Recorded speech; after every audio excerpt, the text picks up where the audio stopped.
Hello everyone and welcome to another episode of the Wise Decision Maker Show, where we help you make the wisest and most profitable decisions. My name is Dr. Gleb Tsipursky. I'm the CEO of Disaster Avoidance Experts, the future of work consultancy that sponsors the Wise Decision Maker Show. And today we'll talk about the false consensus effect and why it threatens our relationships, personal, societal, business, all sorts. The false consensus effect has to do with how we misjudge others. Specifically, we think they agree with us more than they actually do. And that's why we find ourselves surprised when a colleague or loved one, someone, maybe society as a whole, disagrees with us. And this is due to what's called the false consensus effect, a false sense of agreement, consensus, where we tend to overestimate how much others actually agree with us.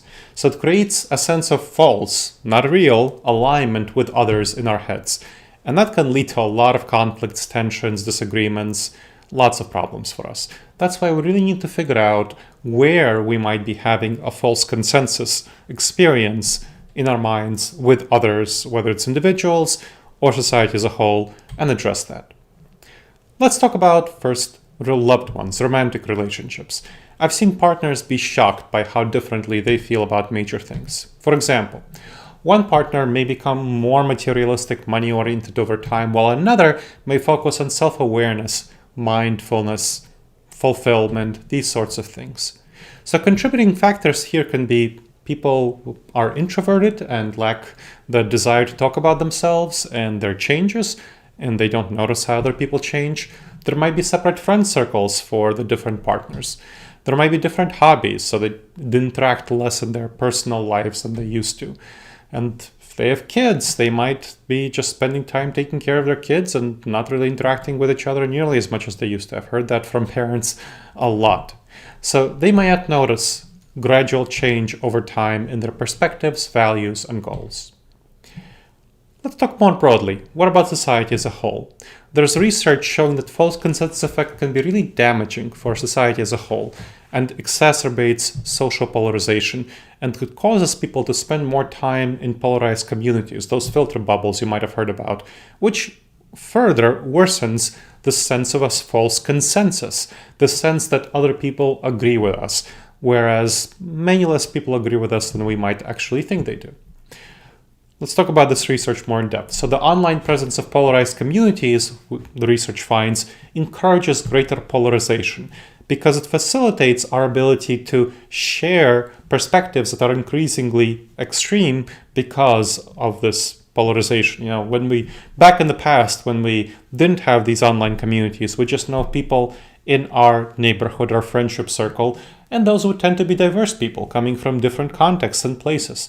Whereas online, we can find interest-based groups that align with our ideology, with our personal values and beliefs, no matter how niche or extreme those groups might be, and they will reinforce our perspectives. And so we will tend to be more and more polarized if we focus on those online groups, including unloaded political issues that research finds, like the death penalty, like abortion, like teaching morality in public schools and gun regulation. People will tend to overestimate how much others agree with them on these things. Let's talk about another study which shows that the false consensus effect goes beyond politics and social issues into the divine. So relationships, for example, people believe that their personal opinions on social and ethical issues align with the opinions of God. So God, they believe, holds the same views that they do. Not likely, right? But that's what people believe. So false consensus is a cognitive bias, which is a mental blind spot that leads to poor decisions. Life, financial, strategic, business, all per relationship issues. It causes people to follow their gut instead of best practices. And that's a problem. How do we identify false consensus? We really want to notice when we're surprised by others in a negative way, because it's hard for us to notice. It makes us feel uncomfortable because we are actually wrong about them. So our mental model of them was broken. Our intuitive gut reaction is to really flinch away from that feeling and ignore it because we want to retain our mental model of those other people the way we want them to be rather than the way that they actually are. To address false consensus, we need to take the uncomfortable steps of acknowledging and welcoming the feeling of unpleasant surprise. If we don't welcome it, we will just ignore it and it will flinch away. We will not face reality. So really consider past experiences and address issues in relationships before they suffer a major crisis, which often happens in relationships that then break. Let's talk about proactive strategies. One is looking backward. It's an important but reactive response. So looking backward means you notice that you're able to notice this feeling of surprise, and then you're able to work within yourself to address it and acknowledge that there's a false consensus, and you want to figure out how to overcome this false consensus, to actually have an accurate model of how other people think.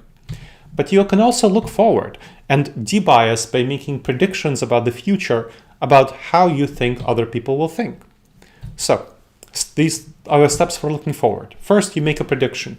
Make a prediction about what the person you are thinking about will think on a certain topic, will feel about a certain topic, how they'll act on a certain topic.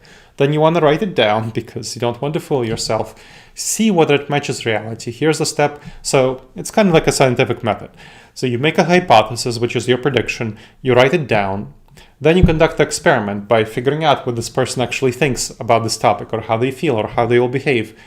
And that is how you'll overcome the problematic belief set, because then you'll see whether it matches reality or doesn't. And then you can revise your perspective or see that it doesn't need to be revised.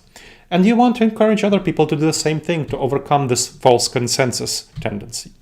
This can improve your own ability to address false consensus around issues and can help others fight against the false consensus effect if you suggest to them that they practice the same method of prediction of the future. All right, everyone. I hope you found helpful this episode of the Wise Decision Maker Show.